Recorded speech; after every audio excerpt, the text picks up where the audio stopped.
Professor आशिक रहील वालों को याद कराया कि अपना देश पेश कर ना तो मेरा ਤੁਹਾਨੂੰ ਦੱਸ ਹੀ ਦਿੱਤਾ ਗਿਆ। प्रोफैसरी मैं मैथमैटिक्स ही करता रहा, पंजाबी हाँ, पंजाबी नाल प्यार है, इस वास्ते मैं पंजाबी लिखना। मेरे इस मजमून का सरनामा है जी वंड बारे पाकिस्तानी पंजाबी कहानी। आवाम ये सोच भी नहीं सकते सन कि मुल्क की आज़ादी का मतलब मुल्क की वंड होवेगा। इन्हें ये जंग इस नज़रिए नाल लड़ी ही नहीं सी। अंग्रेज़ इस सर ज़मीन तो चले तो गए पर अपनी फितरत मुताबिक इत्थे अमन अमान ते भाईचारे की फिजा विच रहन वाले हिंदू मुसलमान ते सिखां विच वक्ती तौर पर नफरत का बीज गए। इन्हां विचों कुछ राक्षस किस्म के लोग सदियों की मुहब्बत नूं भुल के एक दूजे की इज्जत जान ते माल के दुश्मन बन गए। पंजाब की बदकिस्मती सी कि ये दो टोटियां विच वंडिया गया।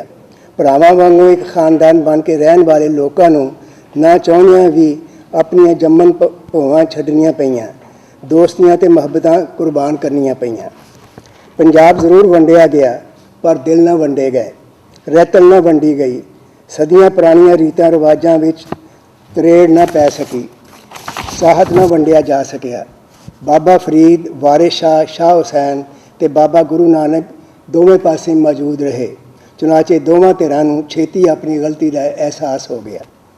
हर तब्दीली का असर उस वेले रचे जान वाले साहत ते जरूर पैंदा है। आज़ादी की खुशी ते वंड के दुखांत नूं अदब राहीं उलीकिया गया। आज़ादी तो फौरन बाद अदीबां ते शायरां दा मिलिया जुलिया रुझान सी।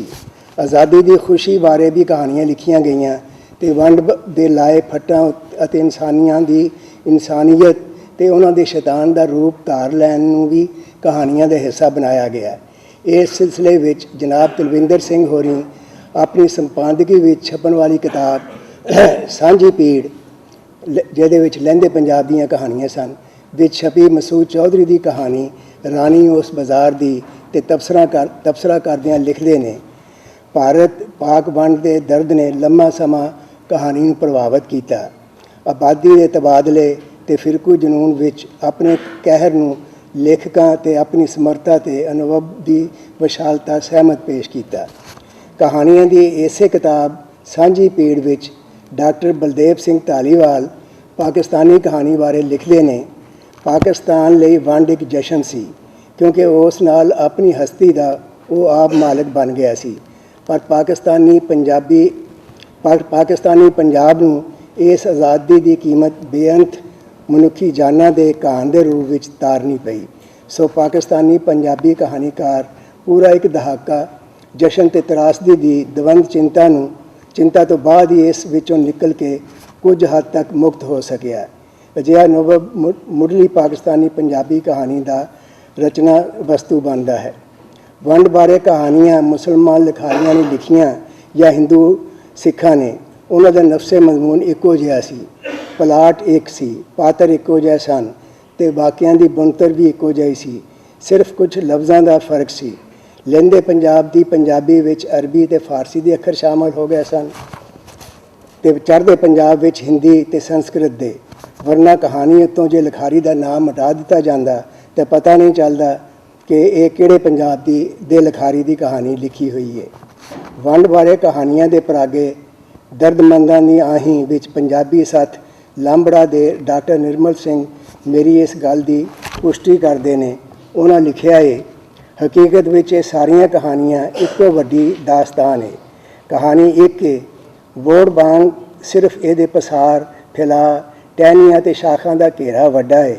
कहानियां दी रूह एक, जान एक, जुबान एक, मजमून एक, सोच एक ते सब तो वड्डी गल कि मनशा एक, मंतव एक, इंसानियत की सही कदरां कीमतां की, पंजाबीयत की, अनख की ते गैरत की लाठ लौ भी एक। चढ़ते पंजाब विच लਹਿੰਦੇ पंजाब विच वंड बारे कहानियां की गिनती बहुत घट है। वंड मगरों पंजाबी के बहुत सारे लिखारी लਹਿੰਦੇ पंजाब विचों चढ़ते पंजाब चले गए। लਹਿੰਦੇ पंजाब विच पंजाबी माँ बोली की हालत बहुत बुरी हो गई। लिखारी अपनी माँ नाल मतरईयां मावां वाला सलूक करते सन ते हुण भी कर रहे। ਉਹ ਪੰਜਾਬੀ ਵਿੱਚ ਲਿਖਣਾ ਆਪਣੀ ਸ਼ਾਨ ਦੇ ਖਿਲਾਫ ਸਮਝਦੇ ਸਨ ਤੇ ਉਰਦੂ ਵਿੱਚ ਲਿਖਣ ਨੂੰ ਪਹਿਲ ਦਿੰਦੇ ਸਨ। ਉਸ ਵੇਲੇ ਨਾ ਕੋਈ ਪੰਜਾਬੀ ਮਾਸ ਪੱਤਰ ਨਿਕਲਦਾ ਸੀ ਤੇ ਨਾ ਹੀ ਕੋਈ ਅਖਬਾਰ। ਉਰਦੂ ਅਖਬਾਰਾਂ ਵਾਲੇ ਆਪਣੇ ਅਦਬੀ ਸਫ਼ਿਆਂ ਵਿੱਚ ਪੰਜਾਬੀ ਨੂੰ ਥਾਂ ਹੀ ਨਹੀਂ ਦਿੰਦੇ ਸਨ। ਚੁਨਾਚੇ ਪੰਜਾਬੀ ਜ਼ਬਾਨ ਦੀ ਬੇਕਦਰੀ ਦਾ ਇਹ ਦੌਰ 1960 ਤਾਈਂ ਚੱਲਦਾ ਰਿਹਾ। ਪੰਜਾਬੀ ਕਹਾਣੀਆਂ ਦਾ ਪਹਿਲਾ ਸੰਗ੍ਰਹਿ 1960 ਵਿੱਚ ਛਪਿਆ ਤੇ ਇਸ ਜ਼ਮਾਨੇ ਦੇ ਨੇੜੇ ਤੇੜੇ ਰੋਜ਼ਨਾਮਾ ਇਮਰੋਜ਼ ਨੇ ਆਪਣੇ ਅਦਬੀ ਸਫ਼ੇ ਵਿੱਚ ਪੰਜਾਬੀ ਨੂੰ ਵੀ ਥਾਂ ਦੇਣੀ ਸ਼ੁਰੂ ਕੀਤੀ। ਵੰਡ ਤੋਂ ਫੌਰਨ ਬਾਅਦ ਵੰਡ ਬਾਰੇ ਕੁਝ ਕਹਾਣੀਆਂ ਜ਼ਰੂਰ ਲਿਖੀਆਂ ਗਈਆਂ ਹੋਣਗੀਆਂ, ਪਰ ਛਾਪੇ ਚੜ੍ਹਨ ਦੇ ਵਸੀਲੇ ਨਾ ਹੋਣ ਕਾਰਨ ਇਹ ਕਹਾਣੀਆਂ ਵੇਲੇ ਦੀ ਧੂੜ ਹੇਠਾਂ ਦੱਬ ਕੇ ਰਹਿ ਗਈਆਂ ਹੋਣਗੀਆਂ। ਇਸ ਦੌਰਾਨ ਉਰਦੂ ਦੇ ਲਿਖਾਰੀ ਸਾਦਤ ਹਸਨ ਮੰਟੋ ਦੀਆਂ ਵੰਡ ਬਾਰੇ ਦੋ ਬਹੁਤ ਖੂਬਸੂਰਤ ਕਹਾਣੀਆਂ ਖੋਲ ਦੋ ਤੇ ਟੋਬਾ ਟੇਕ ਸਿੰਘ ਅਤੇ ਅਹਿਮਦ ਨਦੀਮ ਕਾਸਮੀ ਹੋਰਾਂ ਦੀ ਕਦੀ ਨਾ ਭੁੱਲਣ ਵਾਲੀ ਕਹਾਣੀ ਪਰਮੇਸ਼ਰ ਸਿੰਘ ਲਿਖੀਆਂ। ਇਹਨਾਂ ਕਹਾਣੀਆਂ ਦੇ ਤਰਜਮੇ ਪੰਜਾਬੀ ਜ਼ਬਾਨ ਵਿੱਚ ਵੀ ਹੋ ਚੁੱਕੇ ਨੇ। ਇਹਨਾਂ ਕਹਾਣੀਆਂ ਤੋਂ ਉਸ ਵੇਲੇ ਵੰਡ ਬਾਰੇ ਲਿਖੀਆਂ ਜਾਣ ਵਾਲੀਆਂ ਕਹਾਣੀਆਂ ਦੇ ਮਿਆਰ ਤੇ ਮਵਾਦ ਦਾ ਪਤਾ ਚੱਲਦਾ ਹੈ, ਕਿਉਂ ਜੋ ਪੰਜਾਬੀ ਕਹਾਣੀ ਉਰਦੂ ਕਹਾਣੀ ਤੋਂ ਬਹੁਤ ਮੁਤਾਸਰ ਹੁੰਦੀ ਰਹੀ ਹੈ। ਵੰਡ ਦੇ ਫੌਰਨ ਬਾਅਦ ਜਿਹੜੀਆਂ ਕਹਾਣੀਆਂ ਲਿਖੀਆਂ ਗਈਆਂ ਉਹ ਆਜ਼ਾਦੀ ਦੀ ਖੁਸ਼ੀ ਬਾਰੇ ਵੀ ਸਨ ਤੇ ਮਹਾਜਰ ਕੈਂਪਾਂ ਵਿੱਚ ਪੇਸ਼ ਆਉਣ ਵਾਲੇ ਮਸਲਿਆਂ ਬਾਰੇ ਵੀ, ਟ੍ਰੇਨਾਂ ਅਤੇ ਪੈਦਲ ਟੁਰਨ ਵਾਲਿਆਂ ਕਾਫਲਿਆਂ 'ਤੇ ਹੋਣ ਵਾਲੇ ਹਮਲਿਆਂ ਦੇ ਨਤੀਜੇ ਵਿੱਚ ਬੇਕਸੂਰ ਨਿਹੱਥੇ ਤੇ ਮਾਸੂਮ ਲੋਕਾਂ ਦੇ ਕਤਲ ਬਾਰੇ ਵੀ, ਨੌਜਵਾਨ ਕੁੜੀਆਂ ਦੇ ਅਗਵਾ ਬਾਰੇ ਵੀ ਕਹਾਣੀਆਂ ਲਿਖੀਆਂ ਗਈਆਂ। ਦੋਸਤਾਂ, ਖਾਨਦਾਨਾਂ ਅਤੇ ਗੁਆਂਢੀਆਂ ਦੇ ਇੱਕ ਦੂਜੇ ਤੋਂ ਵਿਛੜਨ ਤੇ ਇੱਕ ਦੂਜੇ ਦੀਆਂ ਜਾਨਾਂ ਬਚਾਉਣ ਤੇ ਸਰਹੱਦਾਂ ਪਾਰ ਕਰਾਉਣ ਦੇ ਮੰਜ਼ਰ ਵੀ ਪੇਸ਼ ਕਰਦੀਆਂ ਨੇ। ਇਹ ਸੋਚ ਰੱਖਣ ਵਾਲੇ ਲੋਕਾਂ ਬਾਰੇ ਵੀ ਲਿਖਿਆ ਗਿਆ। ਇੱਕ ਥਾਂ ਆਬਾਦ ਲੋਕ ਆਪਣੇ ਘਰ-ਬਾਰ ਛੱਡ ਕੇ ਦੂਜੀ ਥਾਂ ਕਿਵੇਂ ਜਾ ਸਕਦੇ ਨੇ, ਉਹਨਾਂ ਦਾ ਖਿਆਲ ਸੀ ਕਿ ਇਹ ਵਕਤੀ ਹੱਲਾ ਗੁੱਲਾ ਹੈ, ਇਹ ਗੁੱਲੂ ਘਾਰਾ ਮੁੱਕਣ 'ਤੇ ਉਹ ਆਪਣੇ ਘਰਾਂ ਨੂੰ ਵਾਪਸ ਚਲੇ ਜਾਣਗੇ। ਜਿਹੜੀਆਂ ਗੱਲਾਂ ਮੈਂ ਇਹਨਾਂ ਲਾਈਨਾਂ ਵਿੱਚ ਲਿਖੀਆਂ, ਇਹਨਾਂ ਬਾਰੇ ਕਹਾਣੀਆਂ ਦੀ ਮਿਸਾਲ ਪੇਸ਼ ਕਰਦਾ। ਆਜ਼ਾਦੀ ਨਾਂ ਦੀ ਕਹਾਣੀ ਅਹਿਮਦ ਸ਼ਹਬਾਜ਼ ਖਾਬਰ ਹੋਰਾਂ ਲਿਖੀ। ਇਹਦੇ ਮੁਤਾਬਕ ਪਾਕਿਸਤਾਨ ਬਣਨ ਤੋਂ ਬਾਅਦ ਯੌਮ ਆਜ਼ਾਦੀ ਦੀ ਖੁਸ਼ੀਆਂ ਦੇ ਨਾਲ ਮਨਾਇਆ ਗਿਆ। ਲੋਕ ਆਪਣਾ ਸਭ ਕੁਝ ਲੁਟਾ ਕੇ ਵੀ ਨਵਾਂ ਮੁਲਕ ਹਾਸਲ ਕਰਨ ਦੀ ਖੁਸ਼ੀ ਮਨਾਉਂਦੇ ਰਹੇ।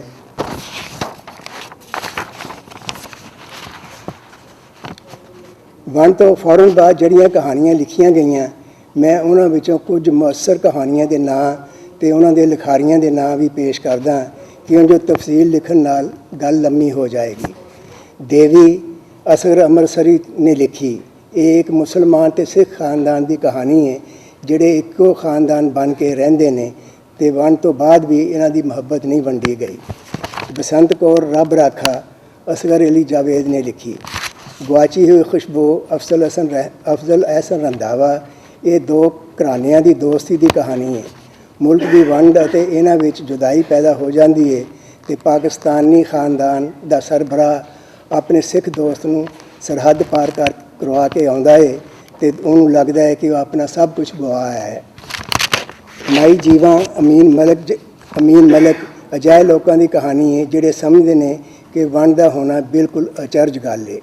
ਇਸੇ ਤਰ੍ਹਾਂ ਕਹਾਣੀ ਇਸ਼ਤਿਹਾਰੀ ਅਹਿਮਦ ਸਲੀਮ ਚਿੜੀ ਘਰ ਦੀ ਕਹਾਣੀ ਅਕਬਰ ਲਾਹੌਰੀ, ਸੋਚ ਸਮੁੰਦਰ ਆਗਾ ਅਸ਼ਰਫ, ਗੁਰਦੀ ਭੇਲੀ ਅਨਵਰ ਅਲੀ, ਘਿਓ ਦਾ ਗੜਵਾ ਅਬਦੁਲ ਹਕ ਕਲਵੀ, ਹਮ ਕੀ ਤੁਮ ਕੀ ਅਲਾਮਾ ਮਜੀਦ ਲਾਹੌਰੀ, ਧਰਤੀ ਦੇ ਅਥਰੂ ਸ਼ਮਸ ਨਮਾਨ, ਮੰਗਲ ਬੁੱਧ ਸਲੀਮ ਖਾਨ ਗਿੰਨੀ, ਮਿੱਟੀ ਦਾ ਸਫ਼ਰ ਹੁਸੈਨ ਸ਼ਾਹਿਦ, ਦੂਜਾ ਬਟਵਾਰਾ ਹਨੀਫ ਚੌਧਰੀ, ਜਸ਼ਨ ਆਜ਼ਾਦੀ ਹਮੀਦਾ ਨਾਸਰਾ ਨਕਵੀ, ਦੁੰਬੀ ਨਜ਼ਰ ਫਾਤਮਾ, ਵਾਹਿਗੁਰੂ ਦਾ ਖਾਲਸਾ ਤੇ ਪਛਾਣ ਅਸਗਰ ਅੰਮ੍ਰਿਤਸਰੀ ਕੁਝ ਨੁਮਾਇੰਦਾ ਕਹਾਣੀਆਂ ਨੇ।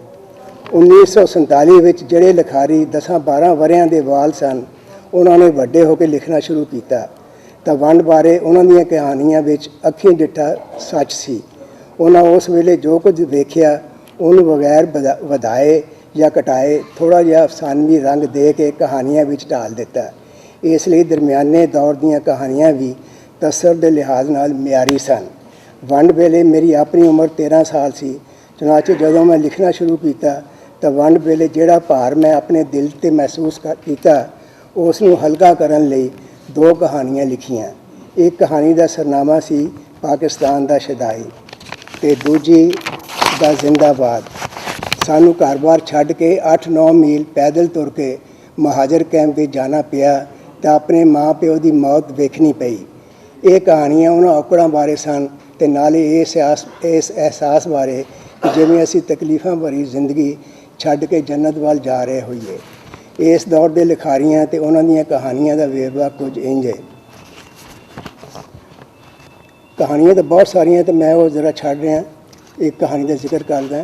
अफजल तसीफ होरां दी जीसी हो जीसी नॉस्टैल्जिया की बहुत उम्दा कहानी है। जी तो चाहुंदा कि मैं ये कहानी दोहरावां पर वेला इजाजत नहीं दिंदा। ये गवर्नमेंट कॉलेज लाहौर के ओल्ड रावियन सानियाल की कहानी है, जिहड़ा कॉलेज के 100 साला जशन में शिरकत करने लई लंदन तो लाहौर आउंदा है ते कॉलेज के बूहे कंधां वेख के अपने तालब इलमी के जमाने दीयां यादां नूं ताज़ा करदा है। उस वेले जदों कॉलेज विच कोटेशन है, उस वेले जदों कॉलेज विच जशन चल रहा सी, ਉਹਦੇ अपने ज़माने के कई रावियन इत्थे बैठे हुए सन।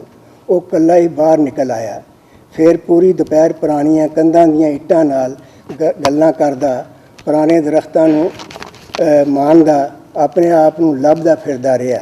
वो अपने क्लास रूम विच गया, पहली कतार के तीजे डैस्क नूं हथ ला के वेख्या, नीवा हो के खुशबू सूंघी, अकैडमिक खुशबू। लाइब्रेरी जाके उन्हें कई शेल्फां विचों किताबां खिंच के वर्क उल्टाए, कई वर्कियां ते उहदे हथ से लिखे हुए नोट्स लिखे सन। मैं अजे भी इत्थे ही हाँ, उन्हें अपने आप नाल गल कीती। फरखंदा लोधी होरां दी कहानी बोटियां वंड वेले जड़ी वढ टुक हुई, जवान कुड़ियां नूं अगाह करके उन्हां दीयां जड़ियां बोटियां नोचियां गईयां, उन्हां बारे फरखंदा लोधी होरां दी ये कहानी उर्दू विच लिखी गई सी। इहनूं एहसानुल्लाह ताहिर होरां ने पंजाबी ज़बान का पहरावा पा के पंजाबी पढ़न वालियां लई पेश किया। वंड वेले अगवा होने वालियां कुड़ियां जदों अपने मापियां कोल वापस आउंदियां ते उन्हां दे मापे उन्हां नूं चलण तो इनकार कर दिंदे ते फिर वो गलत हत्थां दे विच चलियां जांदियां। इस तरह दोवां मुल्कां विच दियां कुड़ियां दियां बोटियां नोचियां गईयां।